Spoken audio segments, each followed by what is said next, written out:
दोस्तों, पश्चिम बंगाल से एक और बड़ी खबर आ रही है। कल की मीटिंग के बाद टीएमसी के कई सांसद एक्टिव हो चुके हैं। एक तरफ सयानी घोष ने मोर्चा खोल दिया है सरकार के खिलाफ, तो वहीं अब महुआ मोइत्रा ने चुनाव आयोग के खिलाफ सीधे सवाल पूछकर आयोग को कटघरे में खड़ा कर दिया है। महुआ ने ऐसा क्या आयोग से सवाल पूछ लिया जो दिल्ली तक हलचल तेज हो गई है। इधर ममता ने भी कोर्ट का रुख अख्तियार कर लिया है, यानी अब कानूनी लड़ाई के साथ साथ अब सड़कों पर भी लड़ाई होने जा रही है। दोस्तों, आखिर महुआ ने आयोग से क्या सवाल पूछा, आयोग आखिर चुप क्यों है, क्या थे ऐसे सवाल? दोस्तों, हम आपको इस खबर में सब कुछ बताएंगे। दरअसल दोस्तों, महुआ मोइत्रा ने बंगाल चुनाव को लेकर सीसीटीवी कैमरे को लेकर सवाल पूछ दिया है। सीधे आरोप लगा रही हैं, जिसका जवाब सिर्फ और सिर्फ ज्ञानेश कुमार ही दे सकते हैं। देखिए, मैं आपको बता दूं कि चुनाव आयोग की प्रक्रिया को लेकर के पूरे पश्चिम बंगाल के अंदर सवाल पूछा गया। न सिर्फ पश्चिम बंगाल के अंदर बल्कि बिहार के चुनाव में भी सवाल पूछा गया। और आज जिस तरीके से महुआ मोइत्रा सवाल पूछ रही हैं, ट्वीट के माध्यम से चुनाव आयोग को कटघरे में खड़ा कर रही हैं, ये बहुत गंभीर सवाल है। मैं बताता हूं कैसे गंभीर सवाल है। महुआ मोइत्रा ट्वीट करके कह रही हैं, हम नागरिकों ने पश्चिम बंगाल के हर बूथ के अंदर और बाहर सीसीटीवी कैमरे लगाने के लिए पैसा दिया था। आज जब हम वीडियोस फुटेज देखने की वैध और कानूनी मांग कर रहे हैं, तो इलेक्शन कमीशन बहरी, गूंगी और अंधी बन चुकी है। यह बात महुआ मोइत्रा कह रही हैं, जो कि टीएमसी की सांसद हैं। फायर ब्रांड नेताओं में से यह भी मानी जाती है टीएमसी की। हालांकि जिस तरीके से ममता बनर्जी बोलती हैं, जिस तरीके से लड़ती हैं, उनके सभी सांसद, ममता बनर्जी के सभी जितने सांसद हों, चाहे आप कल्याण बनर्जी को ले लीजिए, चाहे महुआ मोइत्रा को ले लीजिए, चाहे सयानी घोष को ले लीजिए, चाहे सागरिका घोष को ले लीजिए, जितने भी इनके सांसद हैं, वो सभी बड़े तंज भरे अंदाज में, आक्रामक रूप में सरकार से सवाल पूछने कटघरे में हमेशा खड़ा करते हैं। दोस्तों, सिर्फ पश्चिम बंगाल में ही सीसीटीवी फुटेज नहीं मांगे गए और न मांगे जा रहे हैं, बल्कि आप देखिए कि बिहार के चुनाव में भी हर बूथ पर सीसीटीवी फुटेज मांगा गया था। मैं बताता हूं कैसे। दोस्तों, ये जो तस्वीर आप देख रहे हैं, ये आरटीआई एक्टिविस्ट हैं वासुदेव जी, और इन्होंने एक नहीं, दो नहीं, बल्कि तीन बड़े ट्वीट किए। और उस ट्वीट की जानकारी मैं आपको दे रहा हूं। सबसे पहले उन्होंने ट्वीट किया और जानकारी क्या दी, उन्होंने आरटीआई लगाई बिहार के 243 सीटों की किस तरीके से सीसीटीवी फुटेज मांगा उन्होंने। सबसे पहले उन्होंने ट्वीट में क्या कुछ कहा, आपके सामने रख देता हूं।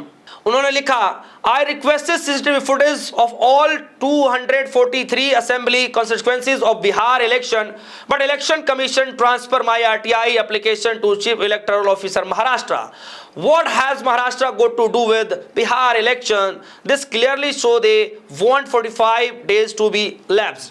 यानी वो ये कह रहे हैं, वासुदेव जी ने एक ट्वीट किया था, यानी एक आरटीआई लगाया था उन्होंने, जो बिहार के जो सीओ हैं, यानी चीफ इलेक्शन जो इलेक्शन ऑफिसर हैं, सीईओ, उनके पास आरटीआई लगाते हैं कि मुझे 243 विधानसभा सीटों की जो सीसीटीवी फुटेज है वो दे दिया जाए। लेकिन अगले पल जब उनको अपडेट मिलता है आरटीआई एक्टिविस्ट विजय वासुदेव जी को, तो अजय वासुदेव जी को, तो वो ये ट्वीट करके जानकारी दे रहे हैं कि उनके उस आरटीआई को ट्रांसफर कर दिया गया है, कहां? महाराष्ट्र सीओ के पास। दोस्तों, सवाल बिहार के सीओ साहब से पूछा गया, सवाल और जवाब दोनों बिहार के सीओ साहब को देना चाहिए था, लेकिन आरटीआई के माध्यम से जवाब निकलता है कि ये ट्रांसफर, ये पूरा मामला जो है ट्रांसफर कर दिएगा महाराष्ट्र के सीओ के पास। इसीलिए अजय वासुदेव जी कह रहे हैं कि इसमें बंगाल के चुनाव में महाराष्ट्र के सीओ का क्या रोल है। मतलब बिहार के चुनाव में महाराष्ट्र का सीओ क्या करेगा, आप बताइए।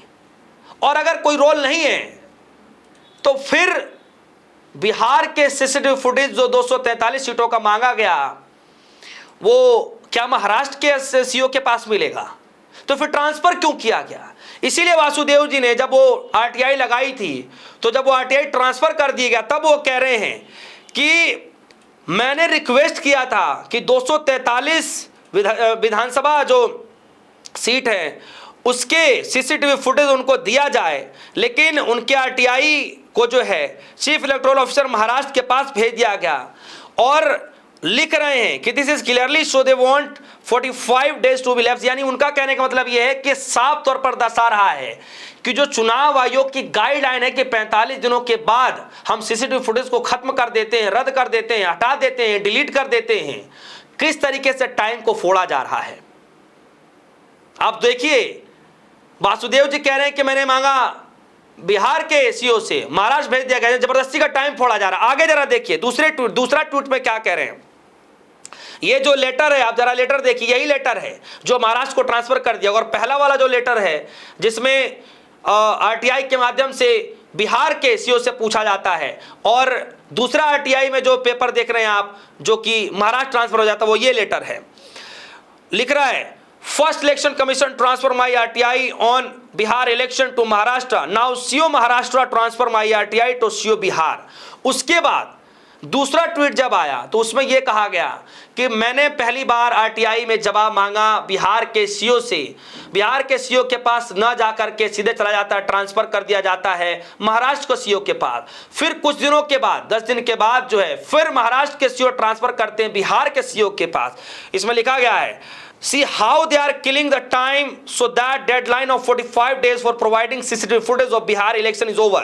यानी ये बता रहे हैं कि किस तरीके से टाइम को फोड़ा जा रहा है, किस तरीके से टाइम को नष्ट किया जा रहा है कि 45 दिन जैसे ही खत्म होगा हम उसका जवाब नहीं देंगे। और फिर तीसरा ट्वीट क्या आता है दोस्तों, जिसमें लिखा गया है, जवाब आता है कि मेरे आरटीआई का बिहार के सभी विधानसभा सीटों पर सीसीटीवी फुटेज मांग पर इलेक्शन कमीशन ने जो जवाब दिया है, बेगूसराय के उप निर्वाचन अधिकारी ने जवाब देते हुए कहा कि चुनाव नियम 1961 के नियम 93(1) के तहत सीसीटीवी फुटेज केवल सक्षम न्यायालय के आदेश पर ही देखी जा सकती है। यह जवाब आया लास्ट में। तो फिर चुनाव आयोग ने क्यों कहा कि कोई भी व्यक्ति 45 दिनों के भीतर चुनाव की सीसीटीवी फुटेज प्राप्त कर सकता है।